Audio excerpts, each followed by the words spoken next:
Welcome in, everybody. How's it going? It's almost perfect. I know.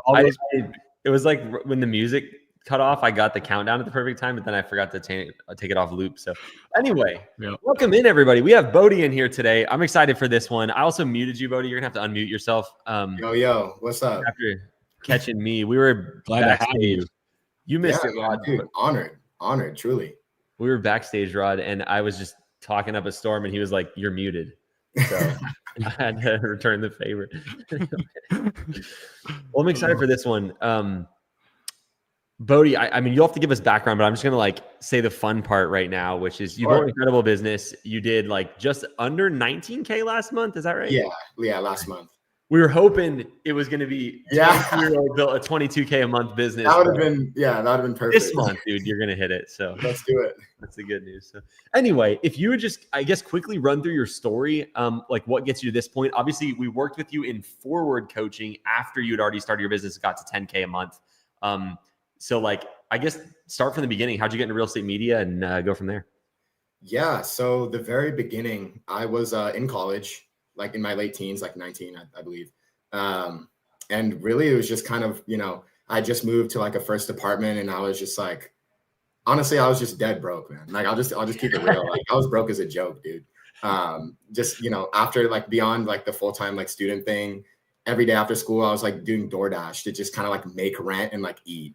So it was in that struggle grind era for sure. And I had a roommate at the time, and we were just kind of thinking man, we got to make some money, seriously. So we just kind of looking around on the internet, and around that time, it was late 2022. So COVID was kind of still around, right? So Matterport was this new big thing that was going on. So we discovered Matterport, and immediately upon discovering that, we're oh man, this is gonna be it. So then we went to we ordered the Insta360. We went to Walmart, got a tripod, and it was just kind of anything that we could do to just kind of get things started. And we started just cold calling realtors off of Zillow. Just kind of that was my intro into the cold outreach stuff. And you just dove right in, huh? Yeah, man, we just jumped in. We needed it. That's a good roommate right there. Oh yeah, no, fire roommate for sure. But yeah, so we just started cold calling, and then upon that we realized that Matterport was a small portion of this broader real estate media industry. And that same roommate happened to have a camera from 2011, this crop sensor. So we were oh, we got a camera, let's do this. So, we back on the cold call stuff, we'd call realtors and, just be hey, we're real estate photographers, let us shoot your home. And we didn't even offer a free shoot, we didn't even know about that. We were just yeah, if you're interested in the service, let's get together and make something happen. So yeah, those were the early days. That roommate, who's still my great friend, but that partnership, as sort of scrappy partnerships do, that kind of fizzled out. So I ended up starting just my own fully owned and operated LLC with just me. And then it's just been a grind from there. Joined coaching in October of 2024. I was already doing I had a pretty solid business at that time, or just a nice baseline to sort of get into coaching. I had no VAs. I didn't really know too much about Instagram method. So yeah, since then, definitely changed a lot of my systems and processes. Yeah, I bet. It's funny because we obviously work with a lot of people from day one, and then we work with a good number of people that start around your point, which is they got to 10K a month, or 15 or whatever the number is. And they're I don't know anything, turns out. And so you have to come in and systematize the business, and that's what really allows it to scale. What So to get to the 10K, how long was that for you? It was a couple of years, I guess? Yeah, so it was a couple of years. I think I remember I might have had I had a call with you actually when you were first starting REPP. I'm not sure if you remember. It's probably in the early days of REPP. I think it was you and Aaron kind of in a basement or something like that. I don't know. Right. But yeah, you guys kind of gave me some consulting a little bit on what I could do and maybe get into coaching. I was still super busy with school, so I wasn't quite ready to make that, financial sacrifice for coaching and also the time stuff. So I was well, once I graduate for sure, I'm going to hop into coaching, but let's just kind of see what I can do on my own first. So that was the process for that. Yeah, I gotcha. And so I guess we'll kind of break down the different stages. So 0 to 10K, what is the biggest I guess upside, like what's the biggest thing you learned during that period that you want to pass on to somebody? And what's the biggest mistake you made? And those could be the same thing. Yeah, no, that's a great question. So firstly, I'd say to anyone that's like just starting, like let's say from zero, there are a number of decisions that you think matter, but don't. For example, your name. Don't spend more than a day on your name. I know that's something that you teach as well. Your name doesn't matter. They're going to know you as like you. My clients, like when you're first starting, they know me as Bodhi. Oh, we're going to call Bodhi for photography. So that's one of those decisions. Another one is the gear. Again, I started on a 2011 crop sensor. Like I think bracketing back then was probably like new. Like that was like the hot new. It was, yeah. You know what I mean? So yeah, just like a lot of those decisions that you would make in order to first kind of start, just throw yourself in there. I would say that it's more expensive in terms of time as well as money to sort of plot on those decisions rather than just jump in and then fix the mistakes. You know, you're a lot better off just like jumping in and fixing mistakes. So I think just from a mindset standpoint, that would be some advice I would give. In terms of my biggest mistake, I would say, gosh, you know what's really huge in that period is just getting clients. Like you got to get grease in the machine for sure. So I would just say, yeah, just staying consistent with your outreach. You know, for a while there, I was kind of coasting on referrals, which, you know, referrals are probably the best way that you can get clients, just in terms of like the cost of acquisition is zero and like stuff like that. But when you don't have referrals, like you have to go and get it yourself, right? So yeah, I think just like the biggest mistake I made from 0 to 10 and why it took me longer is because I wasn't consistent with my outreach. So I just say like, you know, any chance you get, follow those Instagram pages, do the Instagram method. Back then I wasn't so familiar with it because I wasn't in coaching, but I definitely could have been more consistent with cold calling as well. That's really well said. And it's funny because it's like, I mean, you said it, but when you're first starting, you have no clients, you can't coast on referrals. So you're required to go put it. But it's like, as soon as you start getting, especially when it's, you know, in your situation, you're coming from a situation where you didn't have a lot of money. So that first $3,000 month is like, we made it, you know? So that makes it so you don't do any, you're like, I don't need to push anything. Like this is here, you know? Yeah. And so that's always the regret is like, it's my regret. I think it's a lot of people that don't really push it is like, you start to think, what if I would have kept the outreach going? What would I be at now? Yeah, exactly. And that's the hard one. I mean, you still built a great business either way, but it's funny you said that because it's just like, no, for sure. 100%. Yeah. And jumping to the future a little bit. So you're doing, I mean, this month you'll probably hit the 22K at 22. Nice, for sure. So we got to hit that. But like you mentioned something to me before we were live about how you're really enjoying the delegation process. So what are your goals for the business and what are you doing right now to sort of start the process of scaling? Yeah, no, absolutely. So in terms of scaling, I mean, I actually just onboarded my first photographer this week. So there's that. In terms of the enjoyment factor, I found myself a little bit burnt out with the shooting aspect, just because I've been doing it solo for so long. That like, you know, I guess it was important for me to sort of maintain like the long-term vision for the business. And, you know, scaling was just always a part of that. So it feels like really nice to, I guess, not to be too trite, but go from sort of player to coach in that regard. Just enlightening the employees, you know, whether it's a VA or a photographer on the process, it's just been quite fulfilling because I think as I'm scaling, I'm recognizing, I guess, the impact that I could make or that my business can make on somebody and provide like a super cool opportunity. I mean, when you think about it, just the job within itself, you know, at my business, we call them creative media specialists, right? So, you know, having that photography job where you get to go and see super cool properties and get paid, you know, quite handsomely for it and not have to deal with any of like the stress of the clients and all of that, because, you know, we try to be the buffer for that and not let that trickle down so much into like that employee. So yeah, I think that like it makes for like a pretty cool opportunity and it just feels amazing to be able to like provide that super cool job, you know.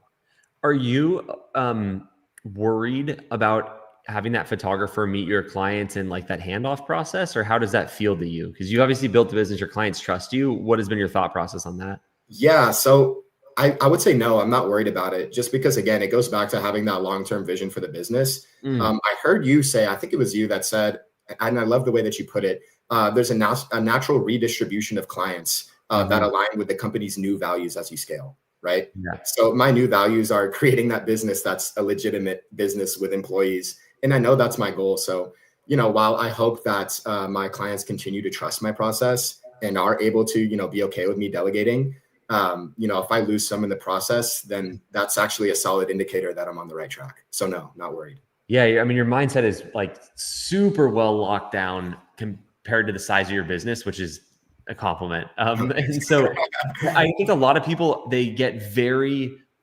you've put in the time. I mean, you've put in 3 years or almost 3 years, I guess. Yeah, building this business. It's something that's changed your perspective and your life a lot. You're making good money now, that kind of stuff.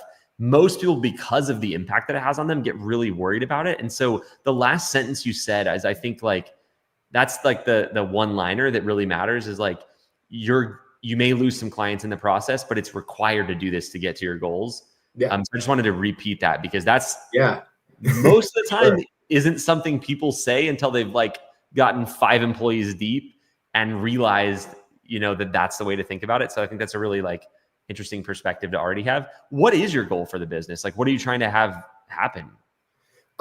Really at this point, in terms of like making an exit from it, I probably wouldn't want to sell the business down the line. I think I'd like to just sort of remain an owner, maybe look at a profit and loss, approve some like big strategic goals, and just kind of like let the daily operations occur without me. I think maybe once I get to the point where I can get like a dedicated salesperson down the line, that would be great. Like, as far as the timeline for that, I don't exactly have one just because I know it's down the road. But, in terms of, what is my true vision for the business? Just to try to build something with some enterprise value, get rid of like this sort of key man risk, of me being involved in it, and just kind of let it run without me. That's my goal. You either read a lot or watch a lot of YouTube videos or podcasts, because you use like the words that most people with a 20K a month business don't use yet. I mean, I certainly didn't. Really? I think it's super relevant. Like key man risk is like, I mean, it is. When you started like 3 years ago, when you started cold calling, did you like have an entrepreneurial mindset already with your roommate, like from reading or from DNA or whatever? Oh, like what do I consume? Has it developed over 3 years, would you say? So yes, it's definitely developed. I didn't know anything when I started. I'll say that. I did watch a lot of Hermosi and read his books. So that'll help. That'll help. That's like the speed the boost ultimate in entrepreneurship. I was about to ask, like, where did you learn the word key man risk? Because that's like, oh god, right? Yeah. I know. Hey, Christy teaches me a lot. Shout out to Coach Christy. She's here.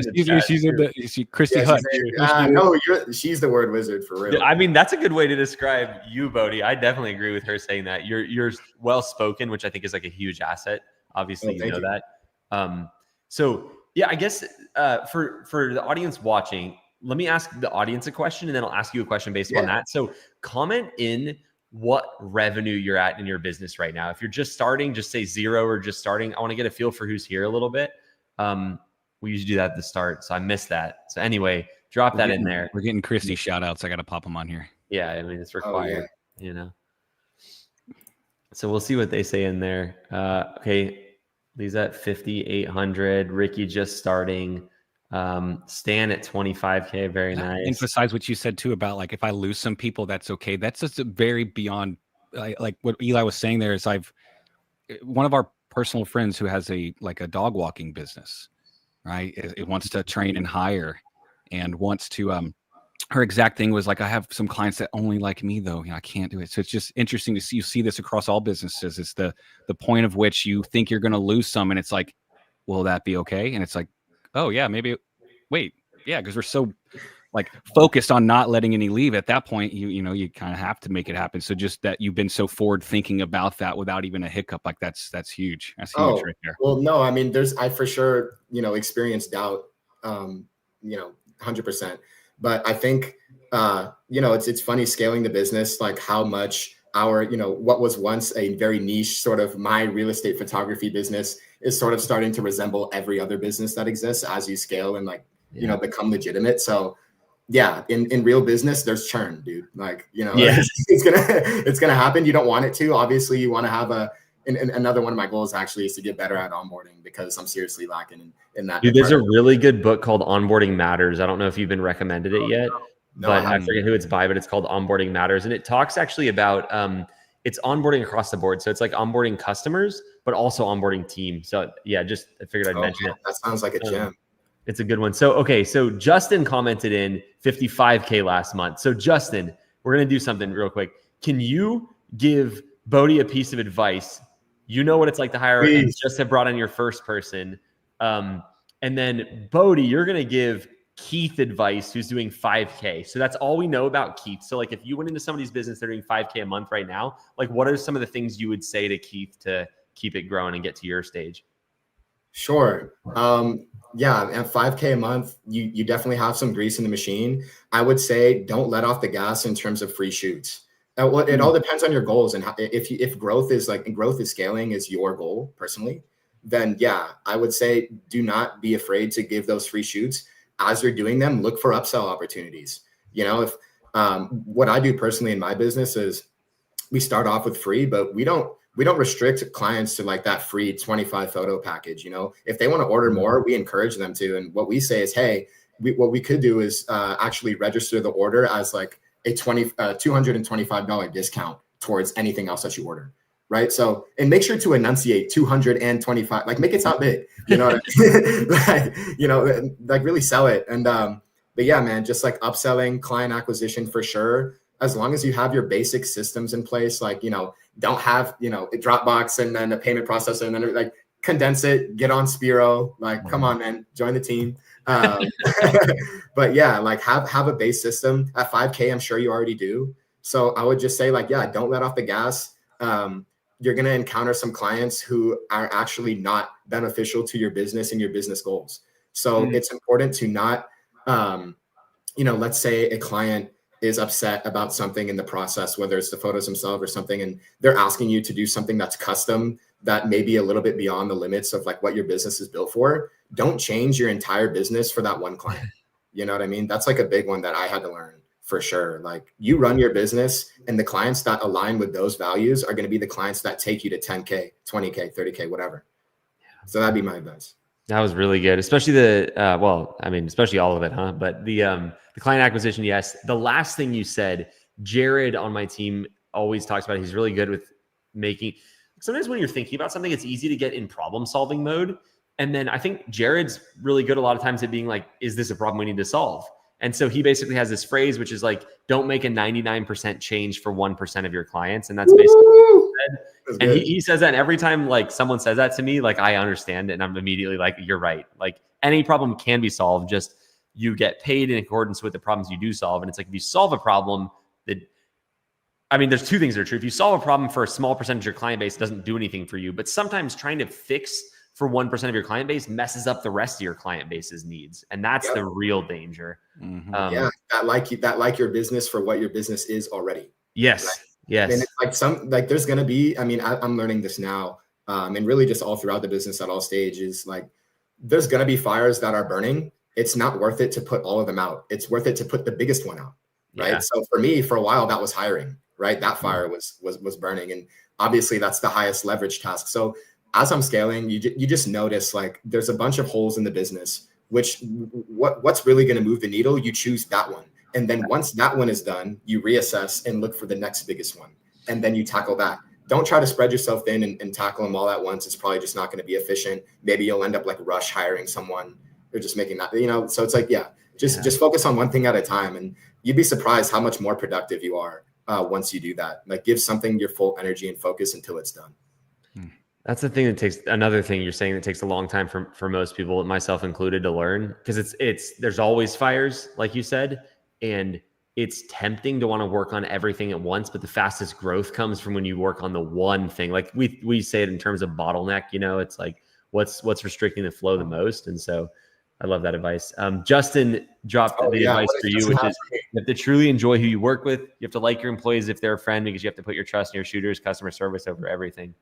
So yeah. And it's easy to fall into like this, especially when you're like maxed out solo shooting. It's easy to like start resenting the business a bit, resenting your clients. And for me, it's just a matter of putting gratitude first. I guess that's a little bit easier for me, just from coming from, not having any money to like now having money.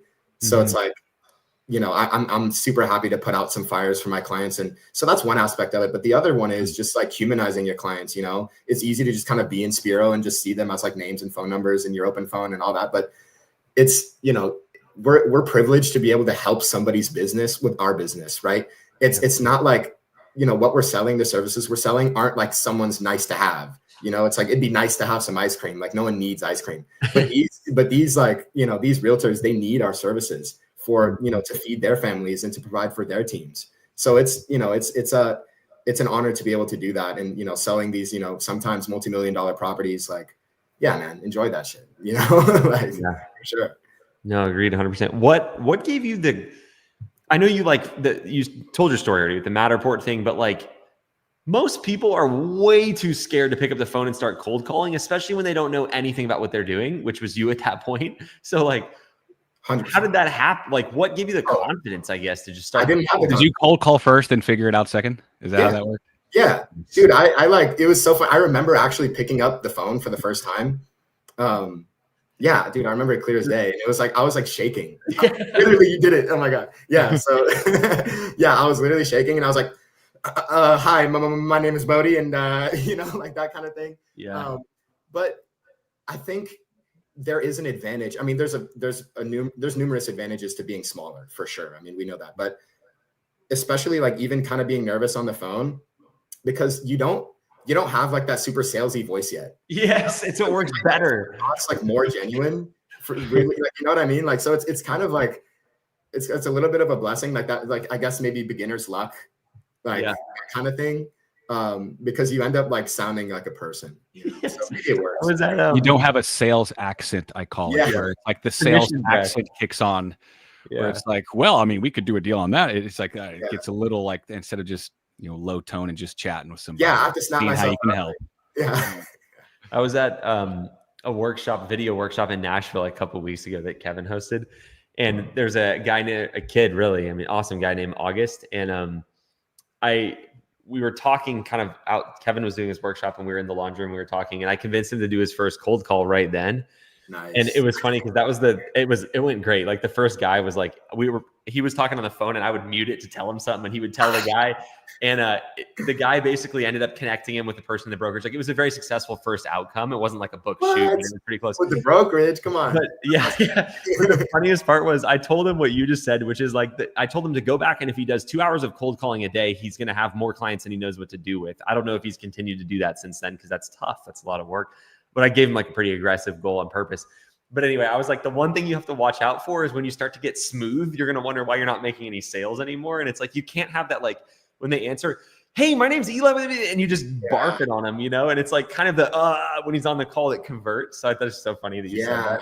Yeah. Like listening more than you're talking with the sales is definitely something that I had to learn because I was so enthusiastic about trying to pitch the service, trying to sell it to them. Like you're on a mission during that call, you know, you really just want them to know everything, right?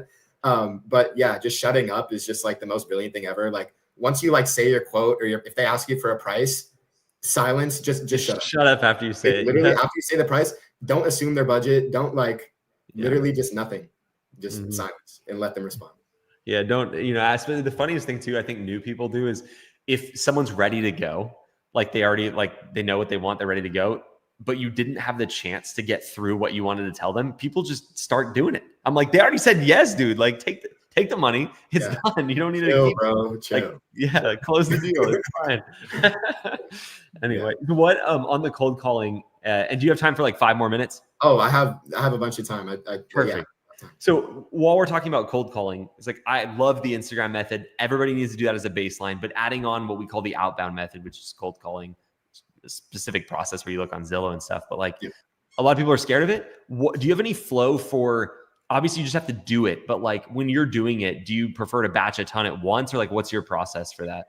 So admittedly, I haven't cold called in a minute because I actually switched to doing Instagram method with my VA. Well, I don't do it anymore, but you outsource it and then outsource it, right? So my goal is actually to do more cold calling as my photographer sort of, you know, whenever she's out of shoot, I want to block off that specific amount of hours in my calendar to make sure that I'm doing outreach within that time. But in terms of what my process was that kind of got me from 0 to 10K, I definitely batch them. I mean, it's personal preference at the end of the day. I find it more efficient to batch them just because once you get in that mode, it's like, part of me enjoys that more than the Instagram method for sure. Just because like it's The kind of thrill. fun. Like, you get a dopamine hit right when you close them, and it's like you feel like you're on top of the world. Like, it's a great feeling, you know. So you're just kind of like chasing that. It's just like something to put your brain on. But yeah, I mean, for those people who are scared, that's totally normal. I was petrified when I first started, but that goes away, and it just kind of becomes like something that you do, and you know, you're used to getting no's all the time. So I feel like that's just like a good thing for life, just like being told no, just like a bunch over and over. Like, that's got to help you, right? Like, That's what my toddler's doing to me. She's 2 years old, and it just, man, she'll say she wants something. I go, "You want that?" She goes, "No." yeah, Everything She's is like no. reversing it on you. Yeah, she's good at that. Impervious to no now. You got to have a question in there, Rod. What do you have for motive? Well, you're asking good question. You keep going. You're asking really good questions. I don't want to disrupt the flow. Well, my other question was, and I don't mean this to be like a direct coaching pitch, but like why'd you get into coaching if you were already doing 10K? Like, what was your process genuinely there?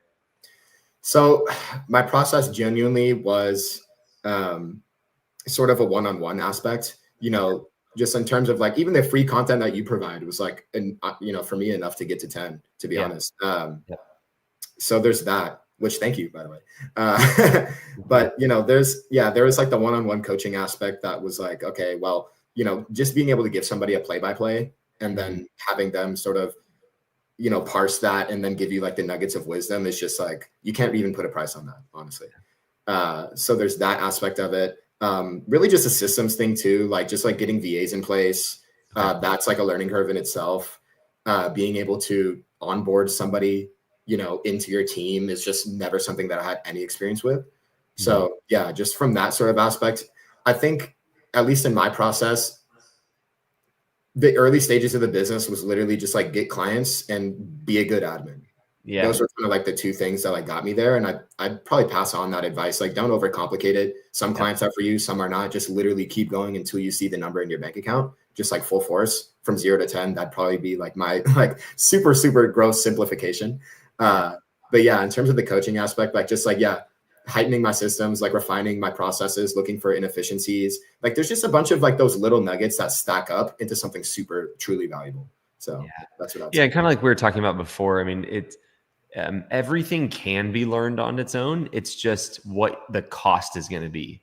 And so like we were talking about, it's anytime you can learn from somebody else, it's faster. For example, we were talking with somebody in our community and we were talking about how funny it was that it's like questions they ask are such a simple answer, but when you answer somebody after having made a mistake for like 2 years and then figured it out, it's just like funny how much value you can give somebody in one answer of like, just don't do this. Like even with HDR for me, like I didn't know that was like, if someone just been like shoot 3 brackets and get it blended, I would have been like, you know, 2 years of trying to figure it. And it's so funny. And so I think that's a big value, like at any stage, is really just, you get a lot of speed. That's why for me, I'm a big, obviously like, I sell coaching. And so a lot of times I think people are probably like, of course Eli would say that. But it's like, I sell coaching because I've seen what it's done for me and just speeding up things. And so I always try to, and coaching comes in many different forms. Like it can be in programs like we have, or just, you know, watching people like, I know you said you're a big fan of Hormozy. And so I think the biggest thing is just that you will grow faster the more you get educated. And there are many different ways to get educated, but putting time and money into getting educated is like really important. What do you, I mean, you have coaching, you listen to Hormozy, like anything else that's been super valuable to you?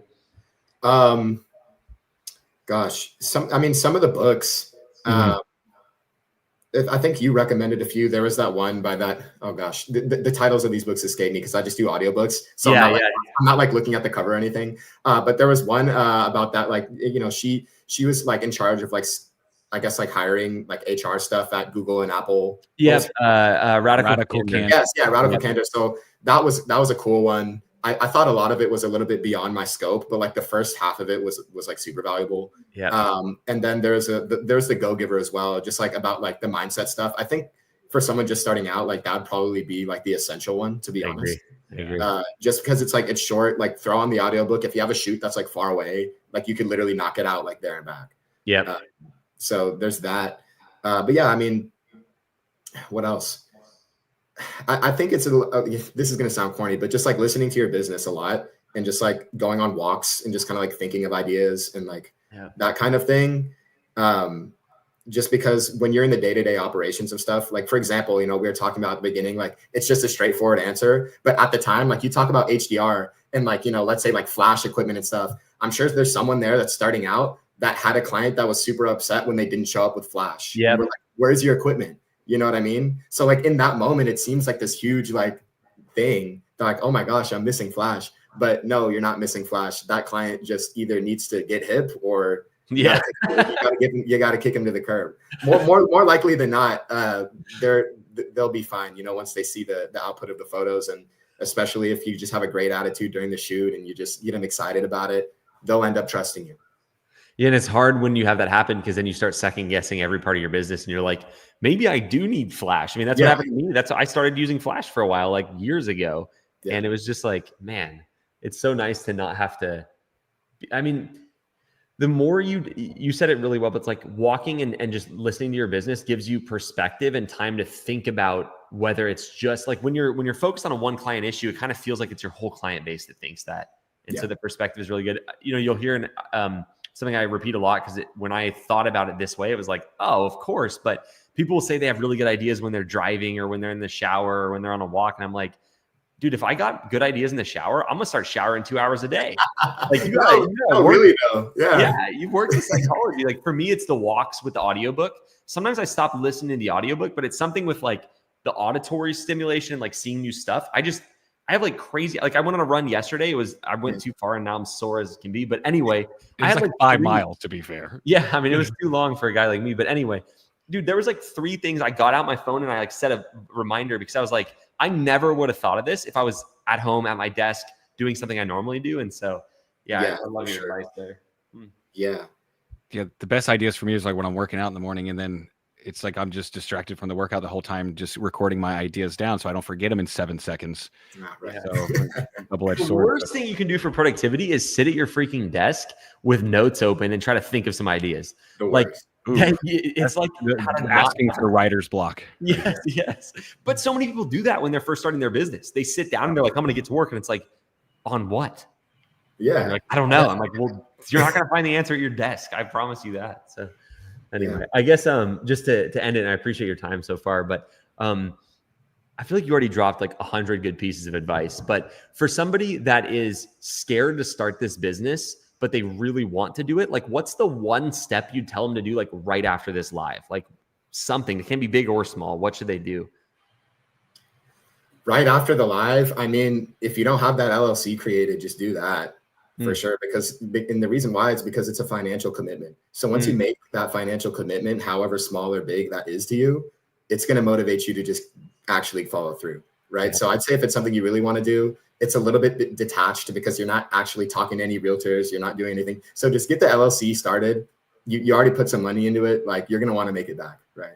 So that's really good advice. And it's not scary. It's like not, it's actually really chill. Yeah. It goes from like, you start to subconsciously treat it like the business it is, not the thing that we're just doing. It's like, okay, you know, that investment, like you said, and then plus the act of doing something to make it now identify more as a business. And like, okay, it's getting serious. It's like those little things will start to add up. So that's good advice right there, man. It feels good. Like, dude, you have an LLC. Like, not everyone can say that. All you had to do was pay some fee or whatever, you know? You're now a business owner. You're now a business owner. Hop in. Like, and I think one of the bigger killers of businesses that could have been in this industry are people who are like 1 foot in. They're kind of like, oh, I'm going to try it. It's like, no, you're not trying. Like, you're doing it. Like, there's not like this, I'm going to like lean back and put my toe in the water kind of thing. And so I think that's what you said is good advice. Like, it gets people like, okay, I have the business now, but it's not, I was, you know, like when I asked that question, I was like, what would I say if someone asked me that? And I was like, I was thinking probably go call somebody just to get the fear out of the way. But I think that's too much. Like, that's too scary for a lot of people as like a first thing. So I love your advice on like, just go do that. Because now you have to, like, you're kind of forcing yourself, like, you know, that's why I like it. I like things that like force me to kind of put my head down and do it. It's like the burn the boats thing. It's like, well, here we are, you know, we have no choice. So. Just jump in, dude. Yeah. Well, thank you for your time. This has been awesome. I'm excited to thank you. See you grow. I wish the thumbnail would have worked out, but next time it'll be, I'm trying to think of the next one. I was gonna say 44K a month at 44, but that's way too low. 20 years. Come on, Eli. Thought you believed in me, dude. About 100K at 23, 100K a month. So, there we go. There you go. Like anyway, have a good rest of your evening. Thank you very much, dude. Glad to have you on here. So Yeah, talk that. soon. Yep. See you later. That was fun. Yeah, I wish I was that smart at 22. He's very well spoken. That's why I was like trying to dig about that at the start. Like listening to him, I feel the need to be more thoughtful about my words. Which is interesting because it's like you don't usually see that in someone who's 22 years old. That's why I asked the question about if he's listened to a lot of stuff, because he says a lot of things that are like good. You can always tell when someone's going to learn fast and they're smart because they don't just make up their own stuff. They like repeat stuff they've learned from other people. It shows that they're interested in learning from others, which is a trait generally that people who are faster at growth have. So I think that's interesting. But yeah, we're reverse engineering why is Bodie good. Yeah. Anything very articulate, like Isaac said. Yeah. He's very articulate. Yeah. No kidding. Yeah. He has good recall and like a lot of helpful frames. Like everybody will be exposed to these at some point, but it's just like how to think about scaling. He goes immediately to you're going to lose some clients and that's okay. And it's like that is what everybody needs to think when they scale. And he just did that a lot of different things. So Christy said he's cool too. Say you can't have it all. Oh, Christy, what are some things that you've obviously got to coach him and work more with him? Like any things that maybe you didn't come across in the live as much that you think is part of what makes him who he is, or anything you want to share about That's him? true. It's a little easier for probably the coach to talk about the person versus himself talk about, I'm great. I'm the, That's a because he's not, he doesn't seem like a guy with a massive ego. So he's not going to be like, the reason I did this is because I'm the best. Anyway, let's do this. Oh yeah, perfect. Take all the time you want, Christy. I'll pin it when you're there. Who's new on a live? This is their first live? If that's you, comment. And then we got to hit some wins. We haven't hit some wins. What's some good stuff that happened in your business this week? Share them. You'll have a bad week at some point, and somebody's win will at least either cheer you up or piss you off, and there's value in both. But that being said, comment your wins. What's good to happen in your week? You know, if you're having a good week, you'll cheer somebody up. It's a give and take, you know. That's true. We're mildly addicted to the win, so it's really just for spilling electrolytes all over myself. Don't do that, man. You need to save those. While we're Zaire, do you pronounce your name Zaire?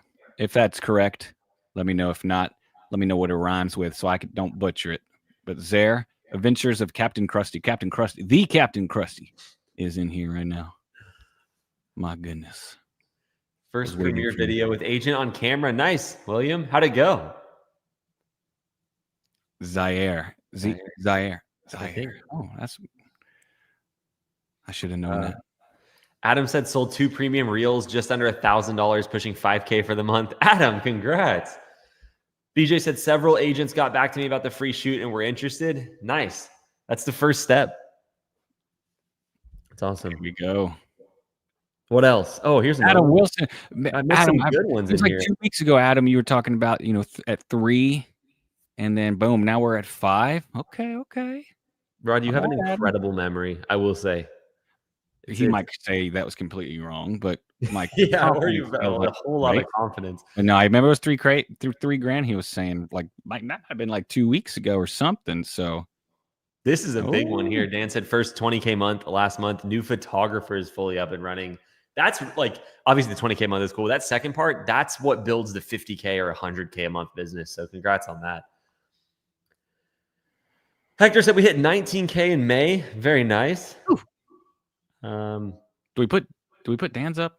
Yeah. I just did that one. Oh yeah, literally. You were in the comments. You went in the. Oh, I get lost. They're all so nice. I do.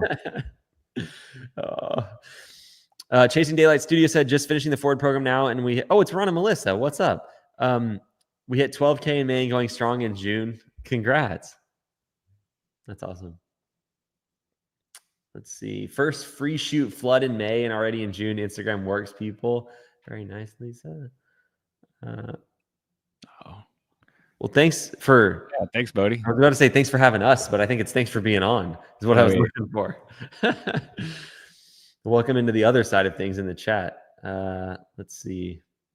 Camilla said my first live made my LLC a few weeks ago, setting up business credit cards and everything. Super excited. Very nice, Camilla. What else? There's got to be some more in there. Oh, here we go. Got my first lead ever. Ooh, very nice. Congrats. Oh, what's Justin say? Oh, I see. I just saw that my mind or my eyes went right to the 9,000. I didn't read the rest. So I know there's something involved in there. I had a client call me today saying they do a lot of volumes. They wanted a discount. So I said, okay, buy 30 shoots up front and I'll lower the cost. They sent over a $9,000 payment. Nice, Justin. That's awesome. Shout out Rusty real quick for answering David Taylor in the chat. I'm watching that. You a good guy, Rusty. Thank you for that. Appreciate you. That's awesome. Justin, those upfront payments hit different. I don't know what it is, but it's different. Yeah, anyway, $9,000 upfront payment. Jeez. Yeah. Very nice, man. Chrissy said, there we go. Chrissy said something. Just has that energy. He's magnetic, sharp, and honestly just a blast to work with. He shows up with big vision, but more importantly, he follows through. Nice. Yeah. All those things are helpful on their own, but added together are great. I think he has like similar energy to why am I forgetting his name? Who am I trying to talk about, Rod? The man Describe with him. The most insane energy you've ever met that we've had on a live. Cyrus. Justin Cyrus. Yes. Oh, okay. I was going to say Justin. That didn't sound right. And then I was like, it is. Justin, if you're here, my bad, dude. Yeah. He has like that a little bit too, where it's like a lot of optimism and that shapes his mindset, which shapes what he actually does. Like, for example, I know I've said this like 3 times, but I'm just on the scaling tangent, I guess, right now. His thought of like, oh, you just lose clients when you scale, but you're going to gain in net is like that's driven by him being like optimistic, which I think is really important. Every time we talk, he's already taken action. The last thing we covered and then some. What makes him successful isn't just his skills behind the camera. Yeah, Christy, I love that you brought that up. Another Justin who's in the chat right now. That was one thing I noticed about you, Justin. I don't know if you're still in here. He probably is, but Justin Lawrence is who I'm talking about. We worked with him a while back, and one of the first things he needed to do was bring in a lot of systems. And I remember Jared basically telling him he needed to get his, I don't know if you set up HD Photo Hub or Spiro, but he did it like in a day. Like it was like overnight, basically an all-nighter from my understanding, and just got it done. And so I think there's the trend in people that move quickly and therefore have success. It's like the time between decision and action, they compress it. They don't spend a lot of time thinking and they just like do it. And you get stuff wrong. That's okay. But like, you get more wrong by not doing something in the first place. And so I think that I noticed Justin Lawrence, we noticed that in Bodie, like lots of people, they just get to work. So it's cool. All right, let's see. Simon's got a good question. Oh, still need to book in a call with Isaac, but still tuning in, listening, and wondering how well this will work in UK. Do you have companies there who offer non-media services like viewings, et cetera? And this is a follow-up to that. We have them in UK offering photo and tours. They're cheap and worries. Yeah, I mean, you have similar stuff in the US, by the way, Simon, just so you are aware. It absolutely does work in the UK. We've worked with multiple people in the UK. There's some minor differences around like exclusivity on listings and stuff, but absolutely. I don't know about the non-media services. If you're talking like them doing the showings, not too much. There's a guy named Josh in our program that I remember enrolling back there who had a pre-planned, he's from Australia, lives in the UK, had a pre-planned trip for 2.5 months to go back to Australia and came back and is pacing a 3,000 pound month last month, or it was around 3,000 pounds the last month after being off for 2.5. So there's money to be made there. We have a person we have Johnny Garvey in Ireland doing Garvey in Ireland. 15, we have Eddie in Isle of Man, who is the man on Isle of Man. He has overtaken the whole island now. He's about to probably move to the mainland. So, we have found it might be a little different, but we kind of know what that looks like out there. We definitely know what that looks like there at this point. So we're quite confident in the market to work if we're confident as well. So yeah, and I don't know a lot about this. I don't think that's a requirement to be successful as a real estate media provider. Just given the people we've worked with, if that makes sense. Justin 17 hours for his HD Photo account back at the time when he set that up. I remember Jared being like, geez, what's wrong with this guy? In a good way, of course, Justin. It's a cool win. I like this from Joseph. Nice. Had 2 architectural images chosen for the New York City Photoville group show this weekend. It's always a good feeling to see them. Good stuff. Let's see. Well, I guess we got time for a few questions. If anybody has a question, jump in there. A few more questions, rather. So hit us with it. Is there anybody in our community that you guys know that you want to see on the live? I have, Good question. Next week we won't be on the live. So I hope you miss us. Not too much. We won't be on the live next week, but after that, I think Eli and I have a date. We have a dinner planned. I'm coming to Pensacola. Actually, I am coming to Pensacola. We're doing our leadership meeting. But wait, are you coming down for the air show in the July still? I just remembered that. I don't know. It's the busiest time, literally the busiest day here in Pensacola. Dude, I was gonna say something. I was gonna say something that was related to what we were talking about before, but I forgot what it was. So we'll wait on some questions. Lisa says a coach. The live schedule. So next week we're not going to be there. The week after that, we have Kenny joining us, and we're going to do like a real estate video deep dive that I'm excited about. So that one's going to be cool. We're going to go over like pricing real estate videos, the different styles that agents want, and we're even going to do some like good and bad video reviews. So we're going to look more so at the footage submitted. Kenny runs our REPP video editing business. Does a great job there. But like one of the things we've seen with success from like a final edit perspective is that you need to have the right input footage. Your editor can only do so much if the footage is not good. So we're excited to have him on and do that. Ooh, Justin would be a good one, Dan. It's a good suggestion. Thank you. Yeah. Captain Krusty's got a question. All right. Before I answer this, though, how can there be so many successful Justins in our community? It's a good name. It's the name. Power name. I think they call that a power name. I think. Anyway, sorry, Mr. Captain Krusty. How do I get started? I have my equipment and time, just wanting to get started. Yeah, I mean, biggest thing would be you need to get some agents to know who you are. And so you can do that via the Instagram method. If you go to my YouTube channel and go to lives and type Instagram critique or profile critique, there's a couple we've done that will show you how to set up your Instagram. From there, you're going to reach out to agents and offer free shoots. Or you can call agents and offer free shoots as well. Those would be like the two ways that, so like if you were in coaching specifically, those are the two methods we would have you do. We'd have you start with the Instagram method. We'd help you set up your profile, make sure that's all dialed in, and then you do that. So I would mimic that. If you haven't talked with our team about coaching, it's worth a chat at least. I mean, this is what we get to do for a living. So we'd love the chance to help you in a step-by-step format with a one-on-one coach, a bunch of group support. It's pretty good. So we'll rapid fire through. We got Eric. What's up, Eric? Eric said, hey, Eli, I drove to a long location. I forgot to do the QB Casa. How do you fix that?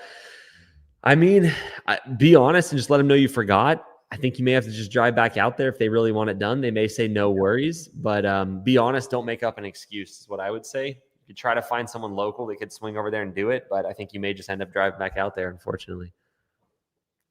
BJ said, what do you do after completing a free shoot for an agent? BJ, you deliver it through Spiro is what I'd recommend. This is the software for running a real estate media company, and then you wait for them to book another shoot. You can follow up after the shoot, make sure they like everything, but really it's just a waiting game. If they like you, they'll book you on the next shoot. Any preference or insight into Part 107 instruction courses? Okay. Yes, I think most of them are unnecessary. The way we help our photographers get Part 107 is there's a YouTube video. If you type in Tony and Chelsea Northrup, I'm going to pop it in the chat. You know me. Yeah, I know. I knew you were about to say that too. I saw you come closer to the mic. You're like, yeah, you know me too well now. So watch this YouTube video, and then there's an app called Prepware. I'll put it in the chat as well. No, I got that too, baby. Come on now. What you thinking? What you thinking, man? We got a system going on here. Prepware Remote Pilot, Rod already has it all in there. What Rod said, it's $4.99, $4.99, and it has the exact questions off the test. So I'm all for education, spending money, but I want you to spend it where it counts, and I think that's the way to pass the test. It's how our photographers do it at our photo business, Norman and Young, and it's how people in coaching pass it. If you want a thing, I was just going to say that Mr. Nate, he said Pilot Institute was pretty good. So if you do want like more of a paid course, that's a great one. Yeah, those three will be your go-tos. Ali, what's up, man? Hey everyone, do you suggest making Instagram ads over sending video DMs? I'm at 5K stage and I don't have a VA for sending DMs. They're different. Ali, Instagram's going to be way more effective. The Instagram method, and where ads are more like they run in the background and they give you a little drip. So I wouldn't replace them with each other. I think they're slightly different things, if that makes sense. But congrats on the 5K.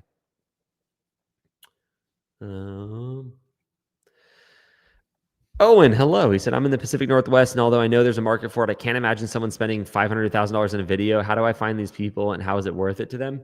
Yeah, I mean, as far as how you find them goes, it's a lot of times it's a matter of creating the demand by doing good video for agents, and other agents who want good video are going to ask that agent who they use. So that spreads a lot via referral. You still want to do all sorts of active outbound. You never want to replace that.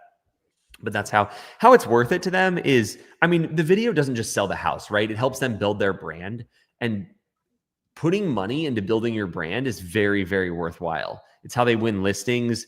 A lot of businesses spend a lot of money. I mean, for example, like on my brand, I spend a lot. I mean, I have a team. It's multiple people every month that all they do is help me build my brand. And that's way more than $500 to $1,000, maybe not on a per video basis, but you get the point there. So it's like, it's worth it because it creates future listings for them, especially in the Pacific Northwest. I mean, as you know better than I do, homes are expensive up there. Like a listing, when they sell it, they get a good chunk. So anything to win, it's marketing spend. That's how it's worth it to them. And I think there's also a little bit of ego involved. Like you want a good video because it makes you look good as an agent, which there's an ego element, but there's also like a practical ego element. So I think that's why.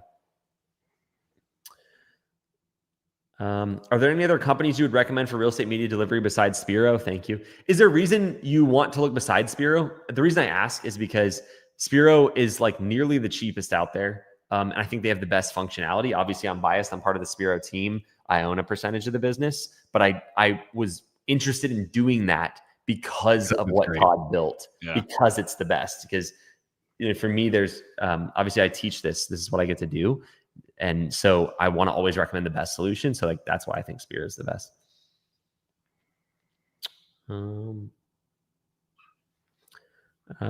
Visiting open houses and providing free shoot and contact info, 3 weeks and no bites yet. What's the normal funnel time frame for these? It's hard to say. I think a lot of this is going to depend on how much volume you did, how many open houses you went to. I'm not the biggest fan of doing open houses as the main acquisition method, though. That's why I talk about the Instagram method. Some people do really well with open houses, but I think you would know that by this point. So I would say I would really encourage you to dive into the Instagram method. It's just, if you think about an open house, it's great when you're there, but it's kind of inefficient because you have to find the open house. You have to drive to it. And it's like all that drive time, you could have just been at home sending Instagram messages. So I think about it that way. Yeah, it's more like hit those open houses, like Salgado was saying, Kevin was saying, on the way back from a shoot, on the way you see one, yeah. If you see one, skirt in real quick, spontaneous with those. Mm-hmm. But they also, might not. They might not have a listing. Yeah. With their open house. Shutter House Imaging Center referrals are starting to pick up. Come on now. Bodie, shout out of Kevin. Yeah, Kevin. You got to go to the, I don't know if you're going, Bodie, but you got to go to the conference in Vegas this year, dude. It's worth it. For everybody else, I guess while we're on that note, if you want to go to it's our big event we do every year. It'll be about 400 real estate media businesses there this year of all sizes. People doing, 300,000+ a month, and people who haven't even done their first shoot yet. Mostly it'll be people who've done their first shoot. Probably the average in the room is going to be, 5 to 25K a month. But the link is replaunch.com/ I almost said replaunch.com/apply. That is not the link. Oh, Rod beat me to it. replaunch.com/rep2025. So check it out. We have early bird ticket sales ending Sunday, I believe. So you get a pretty big discount on tickets. It's going to be a great event. You can check out more info on the website, but a bunch of people from our community are speaking there. I'm excited for this year. I mean, every year it gets better. Last year, we have Bailey on our team full time. She's our event planner and she's amazing. So that makes a big difference because the event's just really well organized, and it's a great place to.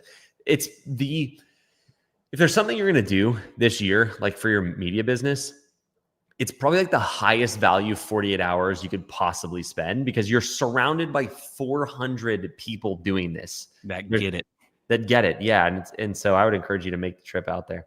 It's not usual. I mean, when you work for yourself, you work by yourself, and some people around you will get it, but it's just, they might not get it to that certain point. And when you're surrounded by 400+ people for 48 hours that just get it, it's just a feeling. It's like when you go to a concert right? And the lights come on after the show is done and you're all looking at each other like, what the hell? And just that vibe of all having the same thing in common, which is the artist that's performing. It's just a feeling at these events that you just can't get anywhere else. And just one sentence, like you were saying, one sentence could be the matter of preventing 2 years of mistakes. Yeah. At some of these events, the conversations and the people and the friendships and the camaraderie that's built at these two, it's just people. It's a big deal. It's industry is incredible, and that event is incredible. Whew. Yeah, I'll make sure to go. Along those lines, like a lot of people will bring, their spouse or whoever's not involved in the business. It's a great way to get the people that are close to you to know a little bit more about what it is you do, and they'll be able to support you better after going. So if you're going and you have a plus one to bring them. Nate said, if you had to pick Rep 2025 or coaching, I mean, I'd think about it this way. If you get in coaching, you get a free Rep 2025 ticket. So both is the answer. Yeah, I mean, obviously both serve a different purpose. Coaching is going to be I thought of coaching so you could scale the business to a point to where you get more value out of the conversations at Rep 2025. Yeah, it's just it's very different. I mean, I think coaching is going to be at least a 6-month term with us, and it's a lot more one-on-one. And I mean, you get free tickets. You should do both. Is the answer. And it's also hard for me to probably tell you not to get coaching. Come on, Nate. You know the answer to that, sir. Nate was setting us up for what is like the baseball term? Like if it's like a ball that's on the stand that the little kids hit. T-ball. Yeah, he was doing that for us. Owen said, my referrals haven't taken off like I hear others do. I'm at 14K, but I get maybe one referral a month. I have clients that love me, but they just don't tell anyone. They don't want to share. Yeah, the don't want to share thing is that happens. That's normal. Yeah. Maybe you are. I mean, you're at 14K, so you're doing well already, which is nice. But I understand, one referral a month's not super awesome. Really lean into the habit of asking. I mean, it can be after every shoot, if you're talking to the agent after the shoot, if you just delivered the photos, by the way, like I'd really love to get a couple more clients. It would help me with blank, whether that's go full-time, you're full-time 14K, but you get the thing, like come up with a reason that could really help me. Like, is there anybody that I should be working with? You sometimes have to like show them, if that makes sense. And also what Justin said is good. If you give them incentives, I did it. Like the same question. Like I'm not gonna touch it. I don't like it. You touch it. I clicked it. If you give them incentives, that will work better for some clients and worse for others. So you want to hit it on all fronts. Like some people will refer you and they don't want the incentive because it feels good for them to refer you. And they're like, those people who really believe in your business. They want to help you. Others, you give them $100 and they refer you or whatever. What do you guys do specifically, Justin? I remember you talking. I think we talked about this on the yacht. Or 100. It was the one in Vegas. I think it was the one prior to Vegas. Maybe it was there too. I talked to him recently on the Yacht Mastermind. Oh, just kidding. You've hung out with Justin more than me? What the hell? I did. Last time I think it was like in the last month. Well, fine. Like this Violet said she voluntold her son. Nice. Voluntold. Yeah. Okay, yeah. Justin does. Shout out Violet real quick. Violet, I see you in our wins channel and coaching. She shows us my group calls all the time. She's Violet, involved. you are incredible. If I could just shout you out real quick, I see because I'm looking at our students' wins every day, and it's like part of my routine now. And I just inhale those damn wins every day at this point. But you're always in there, liking people's stuff, commenting, congrats on other students. Yeah, I mean, supportive of our students. Yeah, like that is so meaningful to us that you are that way. Like that's the community we want to build here, and the types of students. I mean, everyone's amazing. That's what's going to change this Pro AF situation that she has. So, no. Hey, you keep go-givering. You keep go-givering like you're doing, Violet. Abundance is headed your way. I assure you that. So, yeah, I just wanted to shout you out because I see your name all the time. You're so supportive to our students, and I love seeing it. So, thank you. Agreed. Well, on that note. Yeah, we'll end with Violet. That's a good one. We'll end with Violet. That's a great way to end. So thanks for being here, everybody. Hope you got some value out of Bodie. I certainly did. It was fun to chat with him. Great guy. I'm excited to see what he continues to do. So if you want to be in the community that Bodie is in, we'd love to have you in coaching. Rod will drop the link.